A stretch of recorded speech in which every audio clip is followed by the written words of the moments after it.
Hello there, folks. My name is Rachel Wilkins. Welcome to the Smart Art Business Podcast. Delighted to be joined by two very special guests today. I have Lisa Falcone.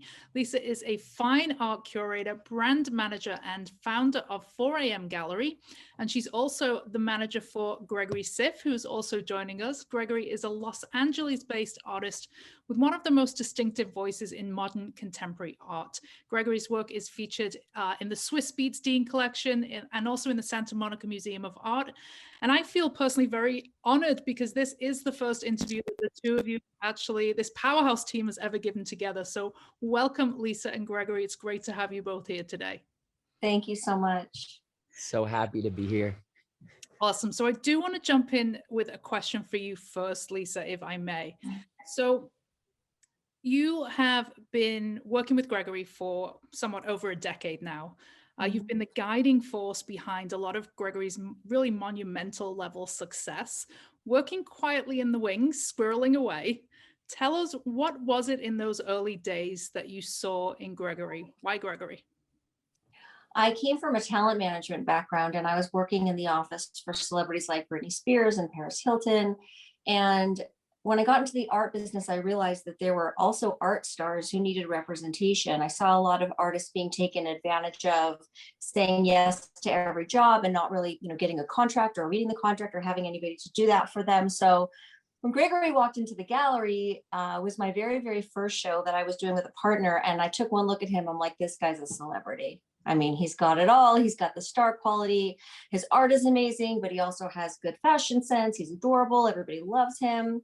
I always used to say Gregory could have a conversation with a baby or a grandma and get along with both of them just the same. So he really had that X factor that I was trained to look for. And he really had the whole package. And that's what a brand wants for their brand identity. They want somebody representing them that has everything going for them so that they can really have somebody highlighting their products, from that perspective. I mean, I completely echo that, having experienced you in real life, Gregory, even though life seems like a long time ago. Now that we're in this I know, I miss you. We gotta see some art together.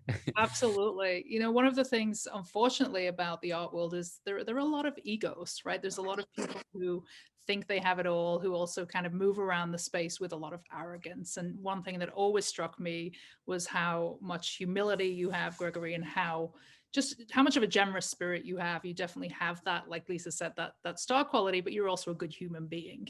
Where does that come from? Who was kind of your guiding light as a young man? Well, I mean, thank you for that. Those are such kind words, and I appreciate that. And I try to always, as Lisa and I move on to new projects and do new exciting things, that sometimes you're like, is this really happening? Just to keep the same perspective and just just look at it as if you're a kid hanging out, and like this is a dream come true, and be very grateful to be there. And at the same time, I guess I just love this. I love making things, and I love seeing how far you can take it. And when in the beginning, my parents would always encourage me, like I wanted to be, which is so funny now, when Lisa called me to tell me last year about the Topps project and working with MLB and Stance Sox, is like, I wanted to be a baseball player as a kid. And my dad and mom were always like, it didn't matter what I said. They were like, of course, like, why not? Like, nothing was unimaginable and nothing was unattainable. And that really even showed that to me when I went to NYU, is like, I was like, I'm not sure I really want to be in broadcast journalism or in business. Well, like, they were like, just take a lot of these classes, take a lot of things. That like, they never made it like, these are the rules and this is how you play it, and if you don't do it. So that's where, I guess, where it starts. So when I was able to sell my first painting or share the fact that like this was something people felt good about, or they desired it, or they wanted it in the room, it made me feel like that, like, wow, thank you. Like, there was such a thank you that something that comes from here, comes from the studio, or comes from your heart, or that someone would want that on their wall, and they would want to share that with other people. So I guess that's what my level is. Like, every time we get to a new project, and Lisa is always like, we've been we've been curating this, she's been curating this like language that this message. And as long as the message is authentic and it comes from who I am, then it doesn't matter what the platform is. It'll translate, it's just like a different. So I kind of got away from the first question, but yeah. No, that's I have so many follow-up questions, but I'm going to go back to Lisa for a second here, because everything that I feel that you guys put out into this kind of organic online space, there is still that just innocent, kind of vulnerable Gregory at its core, no matter whether that is, you're doing this major brand or you're working with these fashion houses. It still feels extremely authentic. How, as a manager, have you been able to take something that really is not necessarily a commodity, right? It's something of vulnerability. It's something that comes from Gregory's heart, and make that into something commercial to then present to these huge corporations? Has that been a challenge?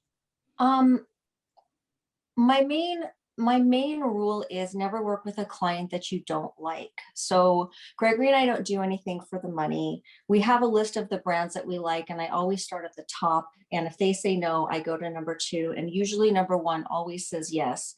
And I think the key to getting them to understand is our excitement for their brand. We can organically say, we love your brand, we wear your products, we are outside, we're painting on your posters, like whatever it is, we're actual fans of the brands that we represent. And so there's always people that work there. They're human beings that we're dealing with. And Gregory is so excited about the project. They get excited about the project. And it's been very easy, actually. I mean, Gregory knocks every job out of the park. It doesn't matter what it is. He goes above and beyond. There's never been anybody that's like, oh, I don't like it, or, oh, I want to change it. And I think the key is working for brands that we're actually fans of. I mean, Saint Laurent was our top pick. We were like, okay, if Saint Laurent says no, then we'll go to the next fashion house. And we waited 18 months for that yes to come through. And we really stuck to that. We were like, we can pay our rent. We don't need money. We're just going to wait until the clients that we really like say yes. And we're patient. And I had to say no to a lot of apparel houses waiting for that YSL job. And I knew Gregory was good enough to get it. I knew they were going to love him. I knew they were going to understand. And so sometimes it takes a little bit of patience as well to just know that your artist is qualified and can do it if you can just get it in front of them. So Yeah. tell me a little bit about how your relationship came to be, because you both have such unique strengths. Lisa, you're an incredibly savvy businesswoman. Gregory, you're this brilliant creative. How did that relationship form, and how did you go from? Go ahead. I want to go to that one. I want Lisa to answer. Tell the real story, Gregory. But I just also wanted to add what Lisa said is like, when we didn't do it for the money, like how I always approach it. And Lisa and I have always approached it. It's not like we're trying to make, it's not like we're trying to we're building a brand, but it was always about the arc of the story, the arc of the artist, what I'm going through, and how that can be told through Saint Laurent. And that's what I always loved about it. It's like, I've always prepared for everything like it's an art show. It's like, what am I going through right now? What do these 12 paintings say about it? What's the title of the show? No matter where it is, every other platform and instrument. And it's like, how does my voice sound through a megaphone? How does it sound on a computer? How does it sound on a huge mural? And I think that that's when I knew my thorough line, and I know the more that I would, the more I go through life, the more we would figure out where that would go. Now we could talk. I wanted to just add that to it, because it's not like Lisa and I, we just want to live a kick-ass life, and like, okay, let's do a show in Mykonos. Let's go to Amsterdam. I want to go learn more about Vincent van Gogh, and I want to go ride bicycles. And now I can make paintings about where that translates. So we've always kind of, we've always been on the adventure, and that's what I like more than, because that's what we leave, like the paintings, the stories, the titles, the shows, and the experiences. So how did we meet, Lisa? Well, it seems like there's a lot of synergy, first and foremost. So please, Lisa, do tell us. Well, we've lasted for a long time, and we really get along beautifully, and it's a really perfect dynamic because we agree on things in our personal lives as well. We're friends, and I think that that's important. But how we met, well, back to the story when he first came into my gallery, was going to be part of the show. I told him I wanted to manage him, and there was a lot of people trying to get that job. He's like, well, this guy is talking to me. I'm talking to this person. So I just started doing it. I was like, hey, Gibson Guitars is looking for an artist to paint this 40-foot, guitar on Sunset. Do you want to do it? And I just started doing it. And then he was like, okay. And he gave me a really long list of things that he hadn't gotten to, and I had it done in like an hour. And so by the time the other people like finally got around to answering an email, I was done, and he had 3 jobs already. So I guess I just took the opportunity, and I just started, because I thought, even if I'm not his manager, I can still work with this person. I can still see the brands that he would be great for. And finally he was like, okay, you win. Yeah, you're my manager now. Because I had been, I come from a world of, it was a very big moment. I'm talking 11 years ago. It was street art. And that was like the most fun ever, staying up late and putting stuff everywhere. And then people wanting to like have that art in galleries. And then, I was doing that for about 2 years or whatever. And then Lisa was like, I love your stuff. Let me help you. Let me manage you. I was like, I never heard of this. I was like, and then I gave her like these emails, because the thing I want to do most is I want to paint, and anything that gets in the way of painting and doing more of that, like the email part of it and the other part, it was so great that I was able to say, well, okay, here, this is what's going on in my emails. And she came back with I sold one of my favorite paintings, a commission, a big collaboration with Soul Cycle, like dream come true stuff while I'm home painting. I was like, okay, so you get to do more of what you love. You have someone who actually, it's like the word synergy that you used, right? That's what it was. And it was like this beam that I was like, okay, it's almost like you never want to. I mean, Kanye has this quote that it's on my mug. It says like, if someone is, I don't know what exactly it is, but if I can't call you about some crazy idea at 3 o'clock in the morning and you're not as excited about it as I am, then it's not going to happen. Like and Lisa, and like in the beginning, it was just like, boom, boom. It was always ascending. And I was like, this is the right kind of relationship. And it never felt like, there was a lot of trust from the beginning. It never felt like someone wanted to commodify me or take money from me. And there was a lot of family love too. Cause I told my mom, my mom was very worried about me when things weren't going the right way. And then I said, I want to be an artist. And she was scared. And like, when things started to happen where this stuff happened, and I told my mom about Lisa, and she's like, wow, this is like, these are the relationships that you see in like the artists like that I love, from Keith Haring and Jean-Michel Basquiat, where you can't do this on your own. You can do it on your own, but if I want to touch the world and reach different places and have that kind of, that emotional ammunition that goes everywhere, it's like that's what Lisa showed me. And as on a friend level and on a business level, where, I was able to produce more bodies of work while I'm alive, because this beautiful soul was just like, let me see who else could see. I mean, I couldn't even imagine some of the things. And that's something that the collaboration is like, she always said to me from the beginning, like, if they're coming for Gregory Siff, they got to come with something hot. And I was like, well, yeah, you got to come with something hot. That's Lisa's. Because it's always about the quality over the quantity of things. It's always about like what makes sense. And because of that quality first, we've been able to, over a slow amount of time, build this narrative, which I love. And it just makes me like, where are we going to be 10 years from now? Like, who else are we going to inspire? What else can we do? And she does push me to also, go out of my comfort zone and think about things that, cause I love painting paintings. And she's like, what about sculpture? Or, we got hit up so hard on this new digital world of art. And Lisa was like, relax. We don't need to jump. We don't need to go do it because everyone's doing it. Let's make sure all the pieces fit. And I love that. Cause then I was like, well, let's not make digital NFTs that look like everybody else's. I love watercolors and burgers, and let's make it the voice. Amazing. So we are going to talk about NFTs, because it would be hard not to talk about NFTs right now, because it is just a crazy, crazy time. I want to go back to money because it's something that, I think we should talk about. I think it's a conversation we have to have. Although, we're not, there's certain projects, like you said, that it's not about the money and it's worth waiting. But I would be remiss if I didn't highlight something that Lisa pointed out to me in an email that was, your price point was around $300 when the two of you met. Some of your pieces are now moving for $70,000. Tell me Yeah, about that journey more. Yeah.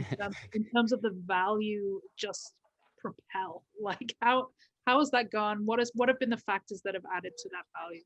Well, I would say that Gregory's prices were low because he's so humble and sweet and he wanted everyone to have his art. And when I came along, I was like, there's a way to do smaller pieces that are affordable so people can have your art, and then have very large format, expensive pieces for collectors to have your art. And we sort of have to live in both worlds because of Gregory's personality. He is a fine artist that is in museums, and he does deserve to have a $70,000 to $100,000 price point. But then he also wants to make, a $20 t-shirt, maybe with a surf company, so that kids can wear his apparel as well. And I'm very mindful of that Gregory wants to reach everybody. So we do the luxury brands, and then we do things that, can be attainable for everybody. And we've been able to cross that bridge and still stay cool. But a lot of it also was, people would come in my gallery and walk by everything that was inexpensive because they thought it wasn't worth anything. And they'd stop in front of the most expensive piece and be like, who's that?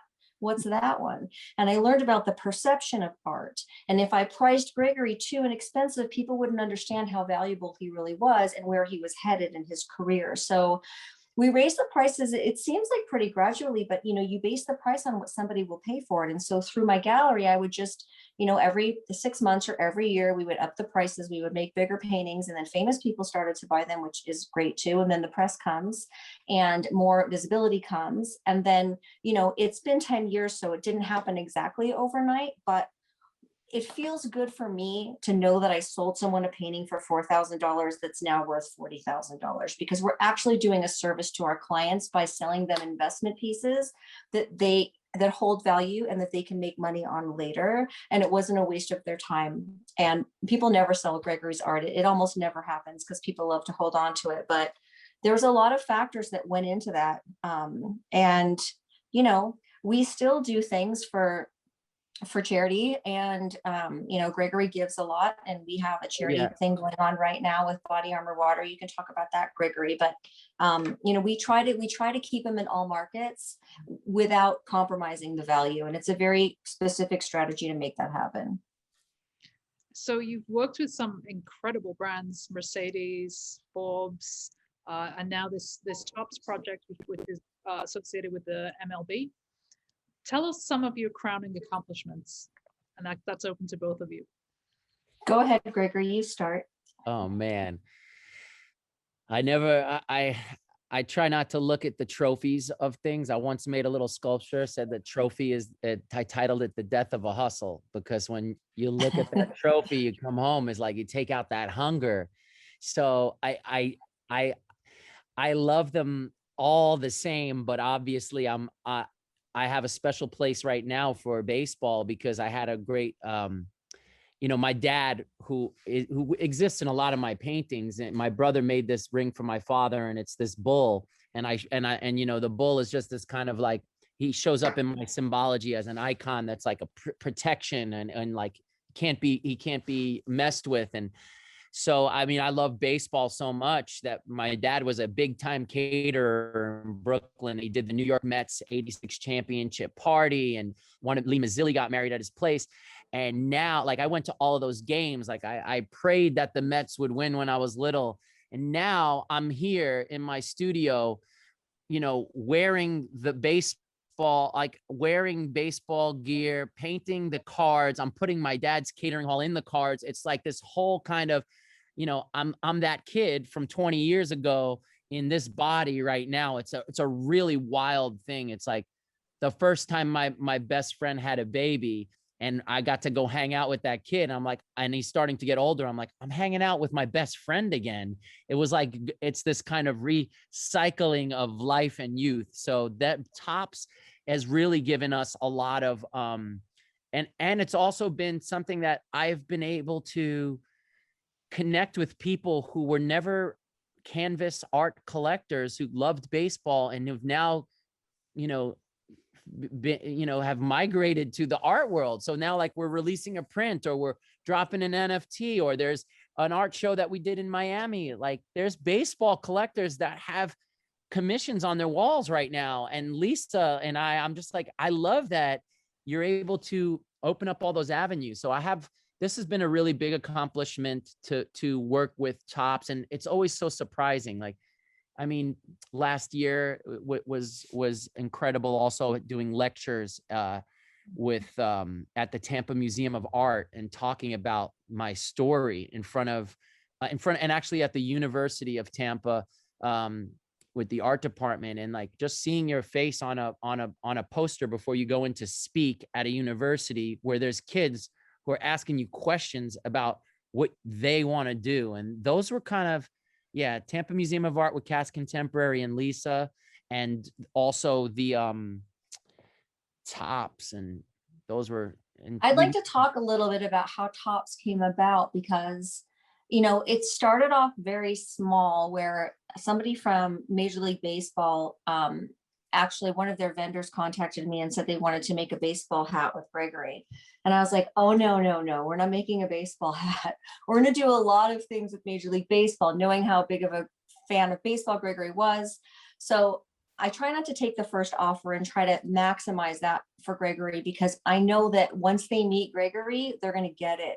So a bunch of representatives from Major League Baseball flew into town, and we sat down with them at the chateau. And by the time the lunch was over, they were like, we want to do everything with Gregory. So you have, like, I believe in Gregory so much. I'm like, oh no, you're missing a huge opportunity here. You don't want to make a hat with Gregory. You want to do everything with Gregory. And so, you know, people, like I was saying earlier, once Gregory walks through the door, everybody understands that there's a really big opportunity there, because Gregory's such a great brand representative and such a great artist, and, you know, so big hearted and so friendly, and everybody falls in love with him. So, you know, a lot of our opportunities started out like that. Like, somebody wanted to make a t-shirt, and then suddenly we have a $250,000 apparel deal, because they just haven't met him yet, and they don't understand, you know, the ideas that come from Gregory and I of what we can do to make this so much bigger also benefits them on their side when they see how big the opportunity can get and how much visibility it creates.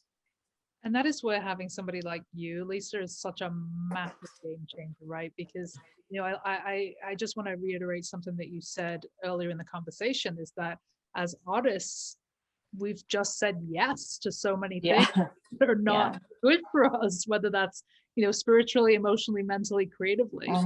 And Lisa, you're like the perfect, not just the filter for, you know, what Gregory should be doing, but you're like advocating and pushing for more with every opportunity that comes.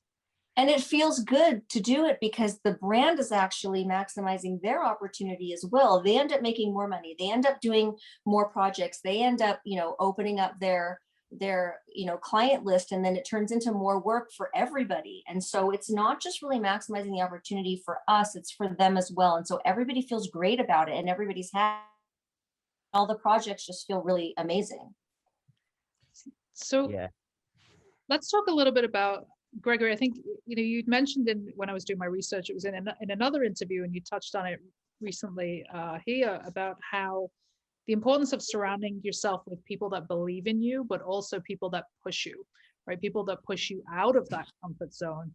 You did reference Lisa, and also, you know, your friend and a girlfriend, I believe, in that interview previously. Who, or how should I say, have you been pushed, whether that's by Lisa or other people in your environment?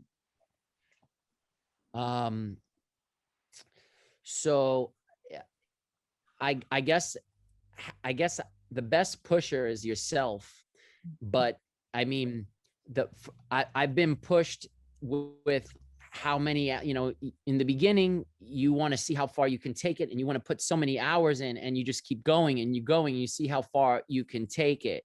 And then it becomes a thing where you want to scale back and just, you don't want to release. Like, I just want to paint in the beginning so many different things, and then put it out slowly, or put it out in a way.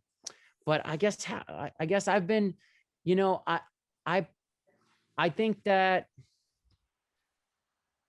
to be put, well, like I mentioned earlier, Lisa will always push me to try something new, or actually see things from a different perspective when I'm like, oh, I don't know about this. Or like, I think that was a really good thing, a good part about why our relationship has been so great, is that the conversation between two artists, because she's seeing it from, I'm seeing it from here, she's seeing it from up here, and she sees things that I don't see when I'm just like, I want this, and I do, and this is, and but I guess, pushing myself would be, I like to squeeze as much as I can get out of that tube of paint, and then see where that goes. And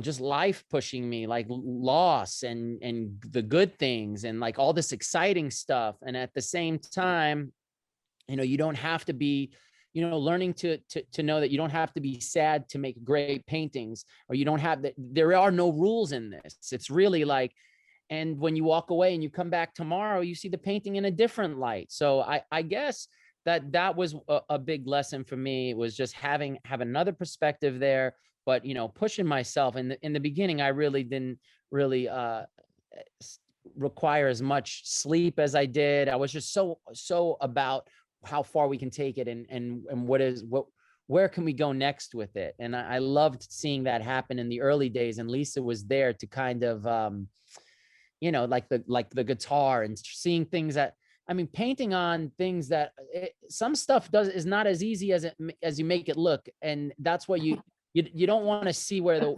we're doing this incredible project with Body Armor right now, and it's all for like, the top athletes in their game, from Mookie Betts from the LA Dodgers, and Skylar Diggins-Smith, and the top quarterbacks, Baker Mayfield. And I'm painting their life stories on these bottles that are the size of, like a bottle, and there's grooves, and I'm trying to get it out the right way. And then when I do that, like I want to push myself with challenges, and sometimes it's hard, and you're like, it's not gonna work, but it always works when you give it.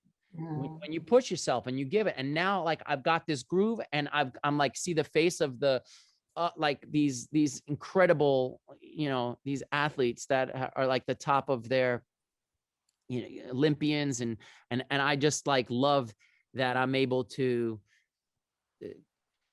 push myself to do certain things that might not be that easy, because sometimes you just want to, like, feels good just to throw paint at and just get at it, and not having those rules. But then it's also like, well, hone your lasers and like get it, like go in there, go to places that you fear. Like, you always got to go and get after the parts that seem that are impossible. And Lisa sometimes just is like, oh, you got this. And I'm like, yeah, I got to paint the light. And she's like, I'm like, I got to do props cards, I got to do this. And she's like, you've got it. And it's really cool. Like the House of Fine Art, they wanted 5 paintings to go to London. And I was like, oh, she's like, you got this. And I'm like, okay, I do got this. I can go into the studio for 7 days straight and put on my favorite music and think about life.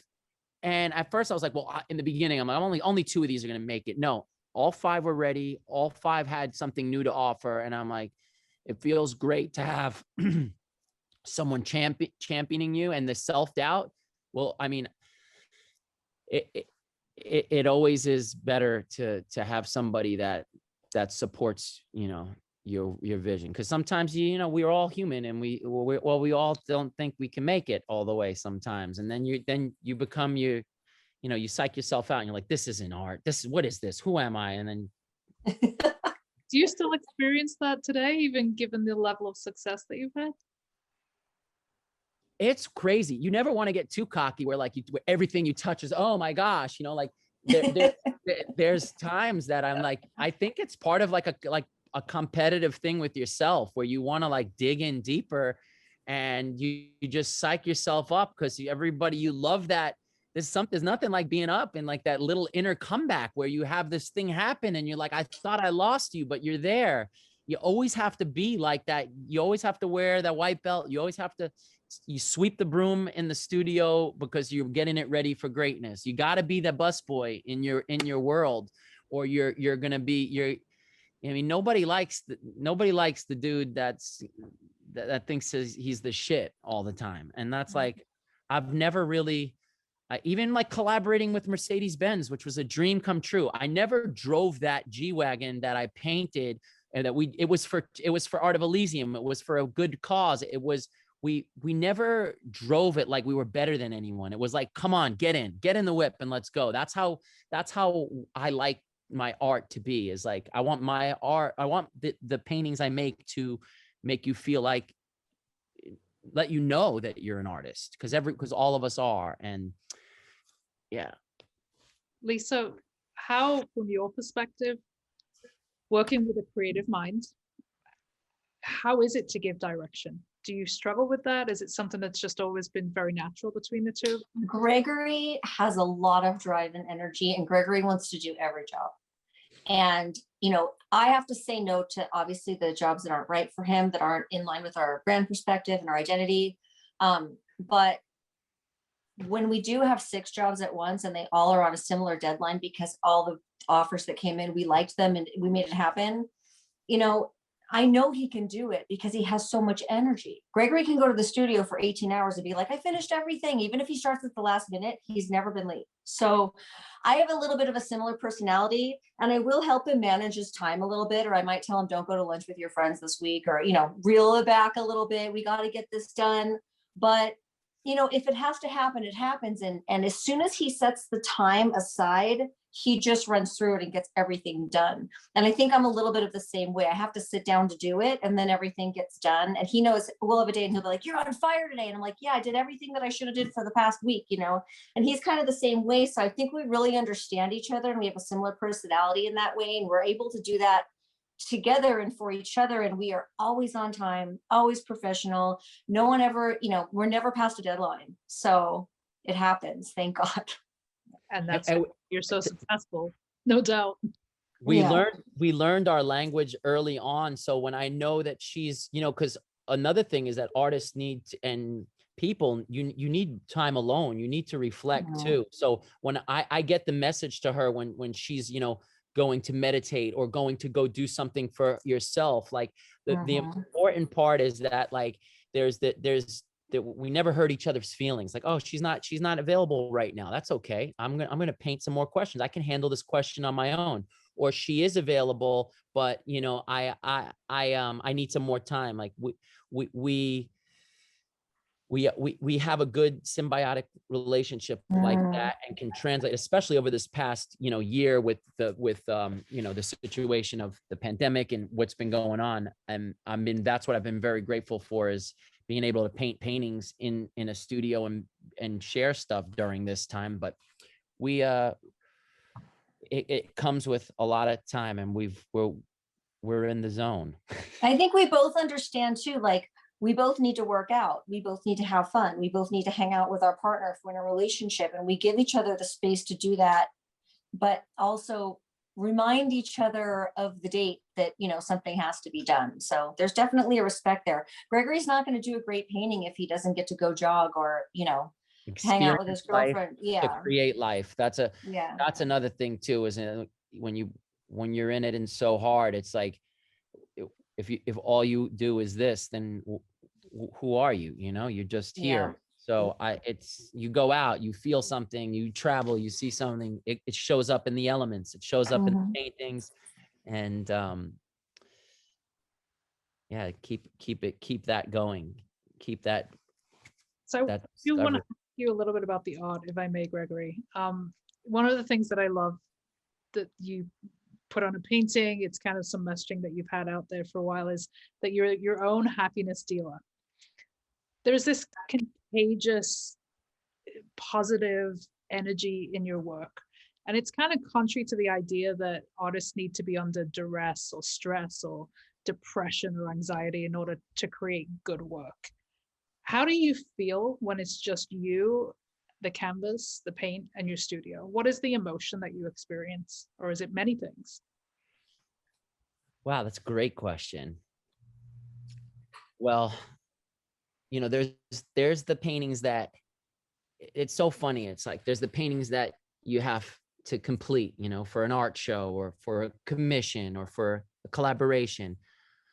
But the paintings, all of those all of those branch out from like the seed, like the root of the plant with the heart. And then it comes from the place that where like, why does this feel good? Why do these colors feel good? Why does this, I don't believe in being, you have to like, have your heart broken and trampled on to make great art. It's definitely an ignition part. And like, I think when I really zoned into like, I'm so close to my father. And when that wasn't here in the physical anymore, that gave me that kind of, that was like a really defining moment for me to find that, become a man in a new light, become a new person while I'm here, and also finding art and what that meant to me, and why when I approach the canvas, I can go to a place where I can communicate not only with my father, but what it means to be alive. And I find that like, so when I Am My Own Happiness Dealer came about, I was going through one of those things, like a really difficult kind of relationship with somebody that I loved, that I thought this was going to be, we write these books and then we're predicting the future, but we really don't we can only go so far to make things the way that they're supposed to be. And then just like the universe brings it to where it is. Like there's a great line in The Last Samurai. He goes, do you think a man can control his destiny? And he says, I think he says something like, the samurai says to Tom Cruise, he says, a man, oh, come on, you telling me I can't remember it now. A man can, I don't know. A man does what he can until his destiny is revealed. Mm-hmm. So I had this thing where I was like, all right, this is not the girl. This is not it. It's not going to happen. And we're like hurt. So I wrote on my wall. I was like, well, I don't have to be sad anymore. I did my part. Like I am my own happiness dealer. And I put that on there and I was like, well, when I wake up, I can put the volume knob. Do I want to be super happy? Do I want to be this? You can control that. And then that was about the time that Lisa was really, coming to the studio, and I have these Polaroids. Anytime someone came to my studio in downtown, I took a Polaroid of them, and I took a picture of Lisa, and I had that up on the wall over there. And she had the eye to say, "Wow, you need to copyright that." And not only that, we need to trademark that. And she's like, not only do you need the copyright for apparel, but you need the copyright for artwork. And I was like, wow, they have that. She's like, it's very hard to get, but we got all of that. It took time. So like, I was like, wow, this girl,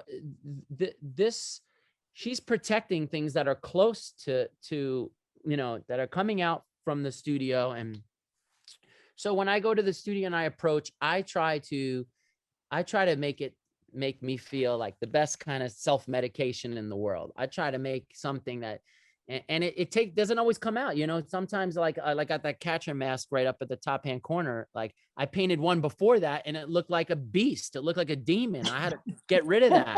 And then the catcher mask came to life. So you have to like, and I have to approach things like I know where I want to go. I don't know where we're going to get there. And that's the fun part. If you know where you're going to go, if like the mastery aspect is the discovery. I got to keep it like that. I got to keep it that. And a lot of my stuff, that the mistakes always turn out to be, mistakes and failing and losing these things just give you like the detritus to create to build something. Like the broken pieces of wood, I built crowns out of them for that show, and it's so cool. So in that way, you really can't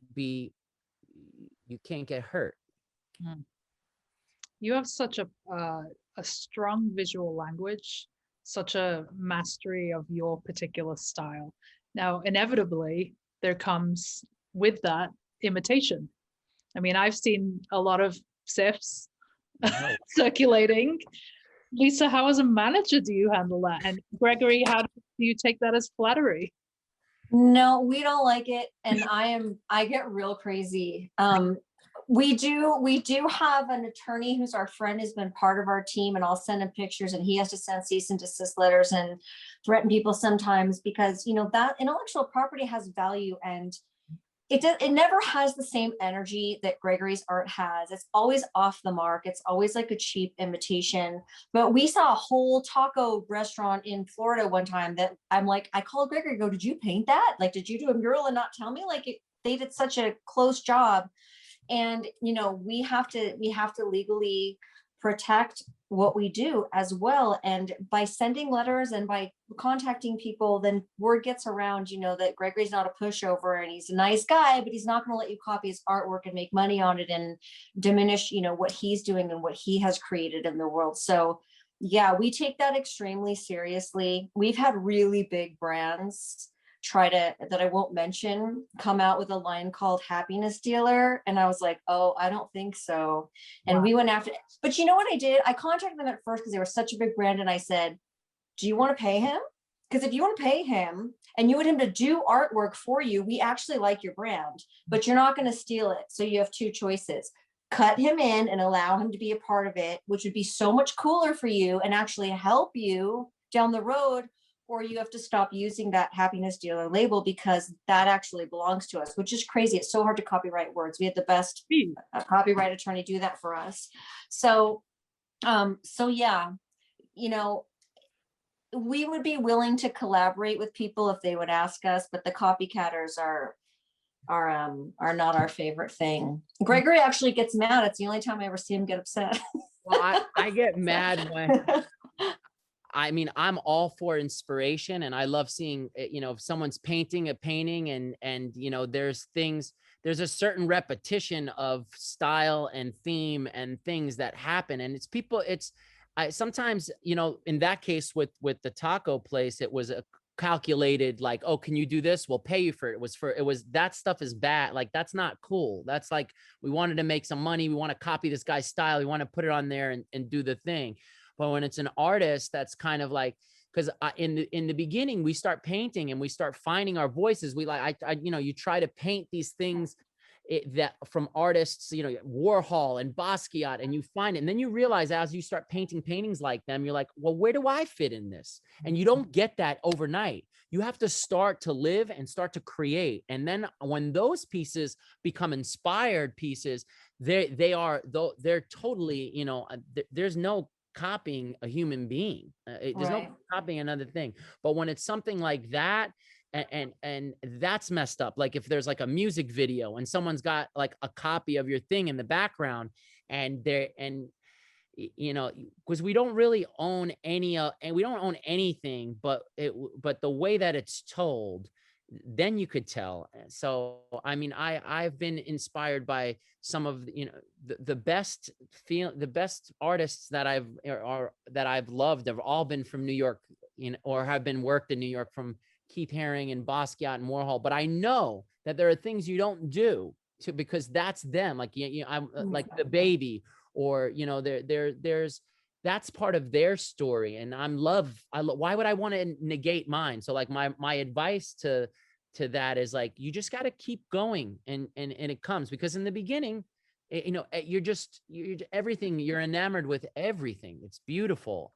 So, but it's nice to be protected because that would hurt when someone else is trying to rap your lyrics to a song that you wrote. And then you're like, I lived that. And this guy's pretending he lived that. That's not fair. But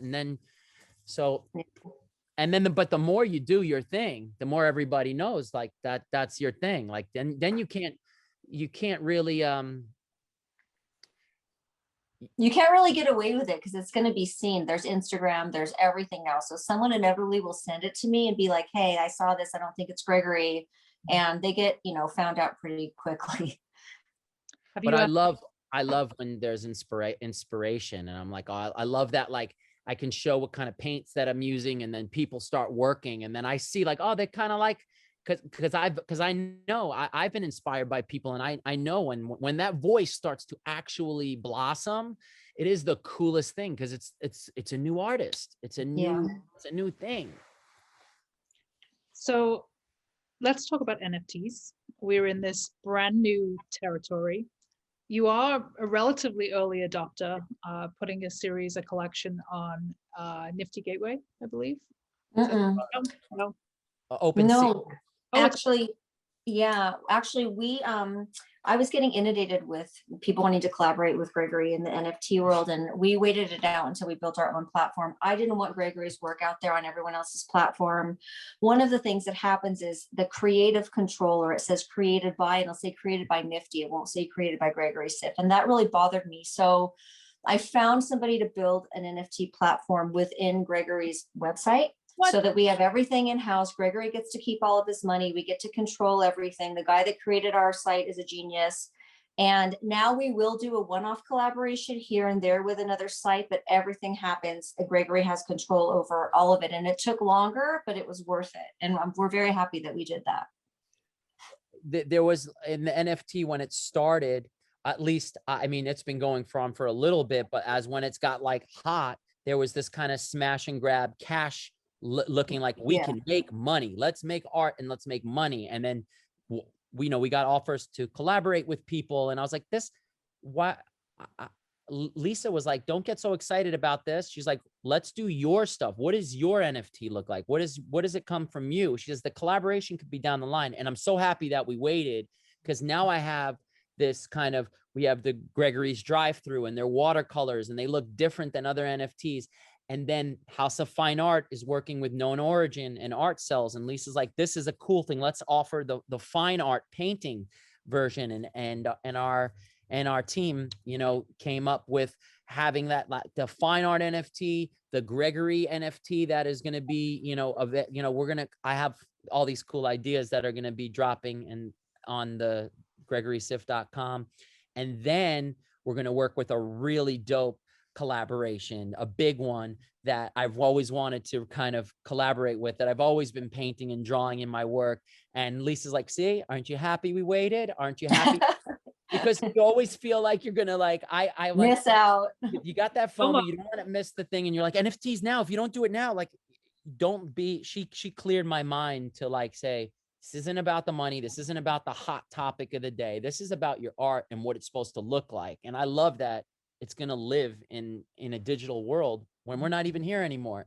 And the artists make 10% of every sale. So, you sell a painting, it goes to the collector. We don't know what happens at auction or wherever it goes. Now, these artists can actually receive, the for every sale, the 10% or whatever it's negotiated to. Like a royalty. I love it.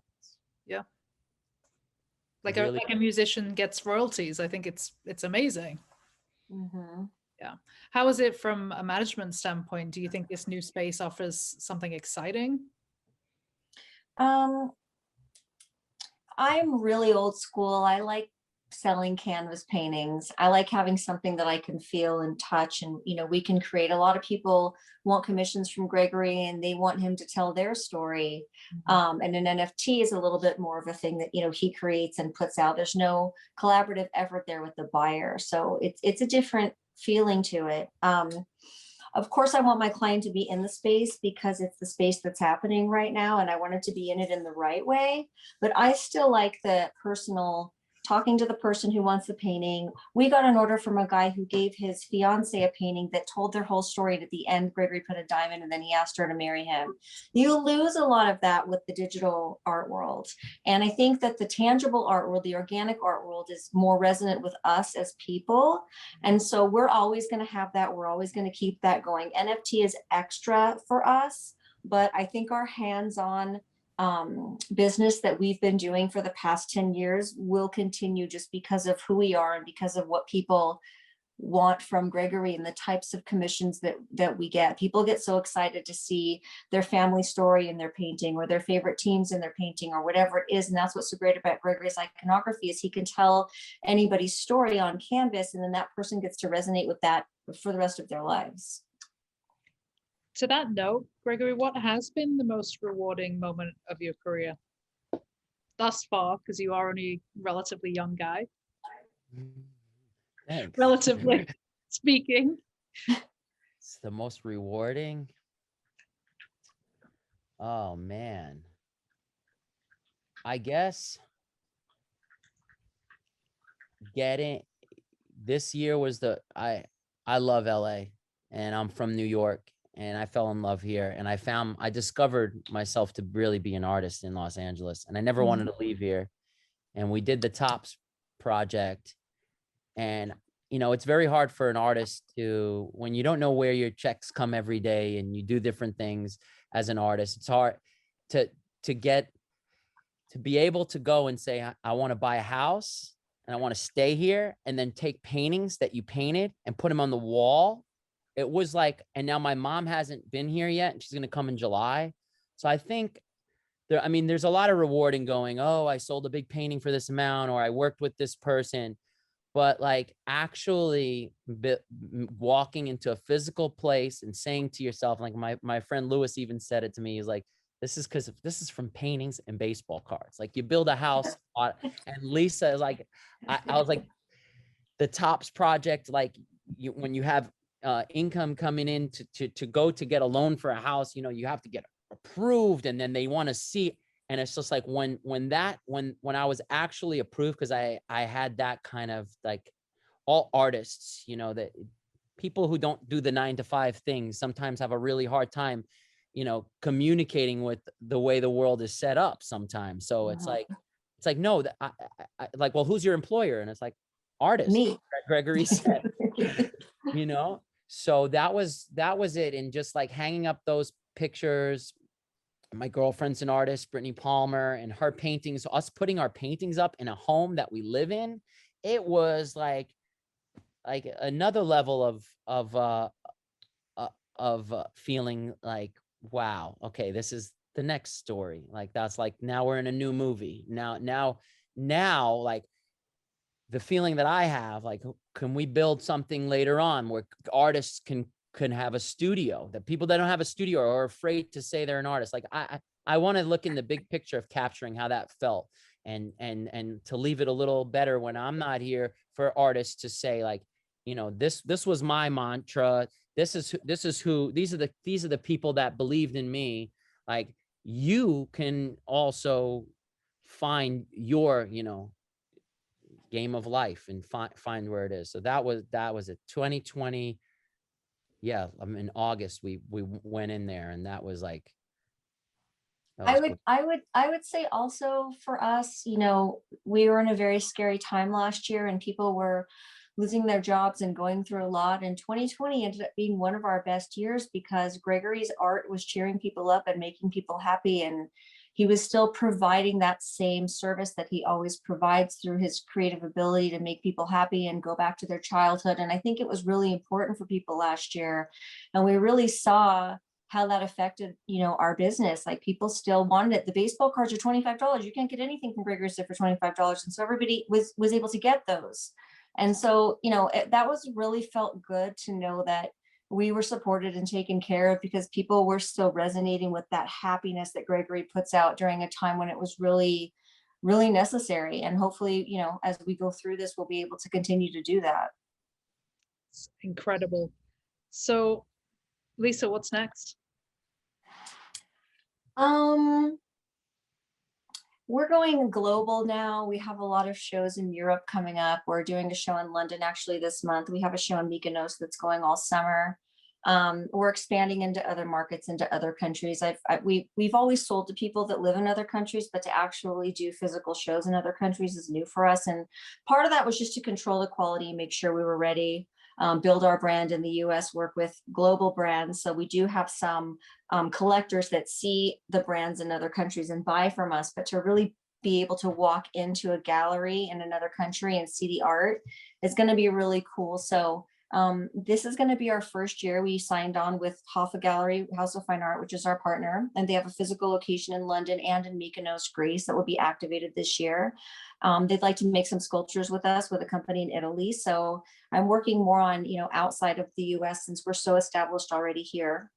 And then, of course, we do Miami really big every year. We'll have a show in Miami during Art Basel. For the first time, I'm going to offer Gregory's original paintings that the baseball cards came from, all the original canvases that the player cards are on. We'll probably be doing that in Miami this year. So, there's always new things, always expanding. We haven't been able to do a show in LA for a really, really long time because of the situation there. So hopefully, there might be an opportunity before the year ends to actually do something in Los Angeles again, which would be really wonderful. But because we can't, we're really expanding our European market right now. Amazing. And Gregory, what are you excited about creatively? What's next for you? Oh, wow. Every day I wake up and I go, I got a lot of things to do. So much to do. I gotta. So I'm excited about getting those things done. So, but like I'm really excited about the next story and the next show and the next like what it's gonna be. How big is it gonna be? The canvases. I always I keep like a black book journal where I can, draw out shows that haven't happened yet, or think of what I can say. I always go back to, who I miss and where I want to be, and just worlds that I haven't arrived at yet. So I think I'm excited about filling up those pages and coming up with, being very, I guess as I getting older as an artist, I let go of the control of like trying to make it exactly how you envisioned it, and let it be. So I really do I want to go into some new areas with sculpture, and I just want everybody to get back out into the world again, and be what it's supposed to be, is like people in front of paintings, and talking about them and feeling things, and traveling and getting excited about that. And I like that we're moving in that direction. And yeah. So I want to end with this, if I may. Most of our audience, most of our listeners are emerging artists, up and coming artists, those who are looking for ways, for assistance, for help navigating the often opaque and confusing art world.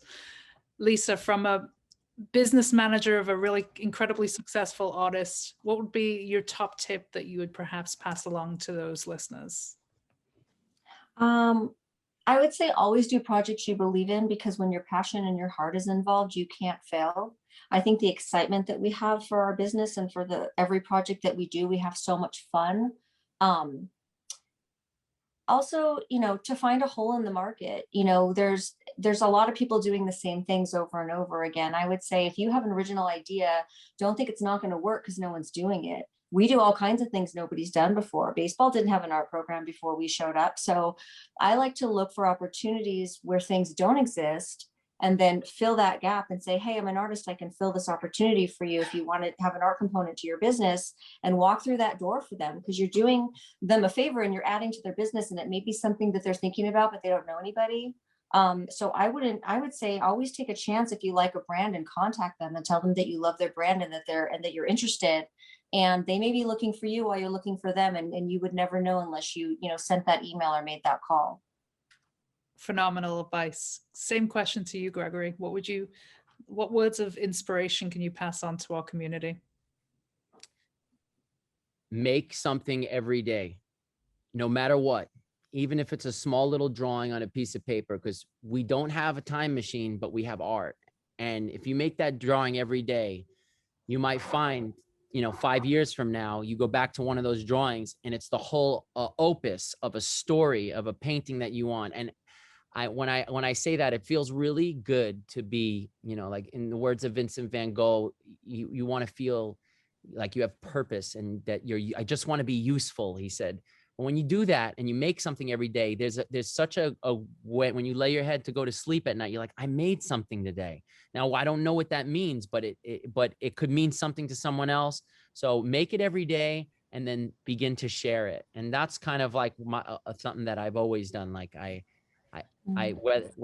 I'm just happy, like, like if I painted on a mug and I go, oh, I painted on a mug today, I made one mug, because you look at Picasso and you look what his, from everything from the paintings. And yeah, I just want to be one of those kind of, I want to be one kind of those memories where people will be like, yeah, Gregory made a lot of things. He didn't. So make something every day. Amazing advice. Well, Lisa, Gregory, thank you so much for sharing this time and space with me today. I am super grateful and humbled that I am your first duo interview. Super appreciative. And thank you so much. If you could just let folks know where they could learn more about both of you, that'd be wonderful. Yes. GregorySiff.com. Go on there. Everything that you want to find is the NFT shop is there. Links to all of Lisa and all of our adventures are on there, from new paintings, the cards. You could look at a bunch of, it's a good place to see all that. Where else? Instagram at Gregory. Yeah, for me, yeah, I'm on Instagram at 4 a.m. Gallery, and all my contact information is there. So I'm very easy to find. Amazing. All right, folks. Well, here it is. That is Gregory Siff and Lisa Falcone. Thank you both so much for joining us. This has been the Smart Art Business Podcast. Do hit that subscribe button on YouTube. And if you feel so inclined, leave us a review wherever you listen to podcasts. Thank you so much.